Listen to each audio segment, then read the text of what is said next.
straightforward shot, which all the balls really are there. They're all set straight forward, so you've just got to, I suppose, rely on a little bit of technique and rely on the hours of practice you've been doing in the club, and you should win me a good chance of doing it. But every shot's difficult under that pressure out there, especially in front of the packed crowd. And you can't be unaware that their expectation is mounting all the time. Exactly. There's some people shouting out, "Come on," and there's other people telling them to shut up, and it's quite funny, really. But no, they were great. It was a great atmosphere to actually do it in there. Talking about other sports, and they say that a batsman in cricket who's been in for a long time sees the ball like a football because he's so into his rhythm.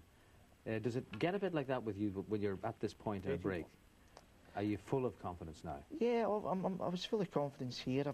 I roll the black in off 2 cushions here, and I leave myself a nice red in the middle bag, which it is hard under the pressure, but I was feeling very confident at that point, so I fancied knocking this in and screwing back for the black, and I managed to do it quite well. But taking your point, yeah, I suppose it would be different if it was maybe halfway through the match and I was on for the 147. You'd be feeling a lot more confident, but with it being only the first frame, you're still not used to the cushions, or you're still not used to the bed of the table, and there was a couple of tricky shots I thought I would be facing. But because it is a different table. It's your first time on it in a competitive situation. Yeah. I don't think we should overlook that the whole business of doing this in the first frame of your first match puts the whole thing onto a totally different level. Oh yeah, I mean it's unbelievable break to actually do when you're first going visit to the table. But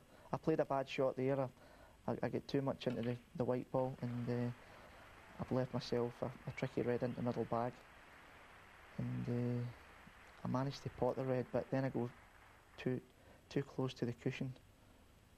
I'm just trying to dig into this a little bit more than what I actually do. I don't catch it well enough, and my white's over near the side cushion. Plus it was straight, so all I've really tried to do here is if I screw it off. If I screw it off too far, I'm going to land myself on the side cushion, and I wouldn't really have a shot to go on the black. So I could play that another 100 times here, and I wouldn't land as perfect as I did there. So from here on in, I'm perfect. So I just try to stun this red in and screw back a little bit to leave myself at a plain ball black. All I would really have to do with the black is pot it and come off the bottom cushion and go up the right side of the pink there. But I don't get into the red now good enough, and I've got to come off 2 cushions. This was a difficult shot. I've got to come off 2 cushions and play it perfect for the yell, and luckily enough for me, as I said, if I had that another 100 times, I don't think I would play it as well as that again. So was that the shot of the break? That was a shot that's actually won me. With the colours being on their spots here, you should never ever miss from there. But the old nerves were certainly going at this stage. As you say, when they're all on their spots, there shouldn't be. Exactly. You do this hundreds and hundreds of times on the practice table back in your club, and you shouldn't really miss. But no, they never come easy. And I pot the brown, then I pot the blue, but I don't come off the bottom cushion far enough for the pink. And all I can really do is drop the pink in and leave myself a very difficult black. So this was a shot. I don't come off the bottom cushion far enough. I suppose if you're going to claim £27,500 and a share at least of the 3,000 for the top break in the tournament, you've got to give yourself something difficult to do. Well, you don't really want now too many difficult shots here, but all you should really do there is not land below the pink. Always land above it, because it'll be quite easy to go on the black. But all I can really do here is just roll the pink in, and leave myself a very difficult black.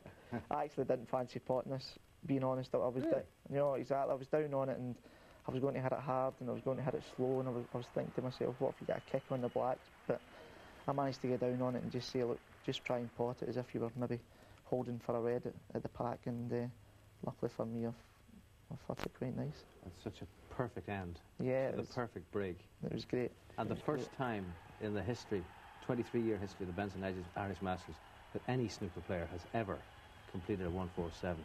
Yeah. I think you deserve to feel pretty pleased with yourself. Yeah, absolutely delighted. Brilliant. Well done, John. Thank you. Thanks.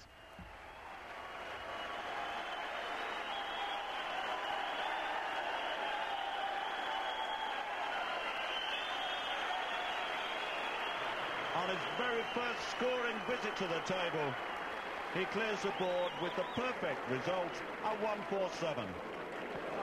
Well, you can hear the buzz of the crowd, and that's John Higgins doing something you very rarely see at snooker. He's having a little bit of a smile of satisfaction, and does he deserve it?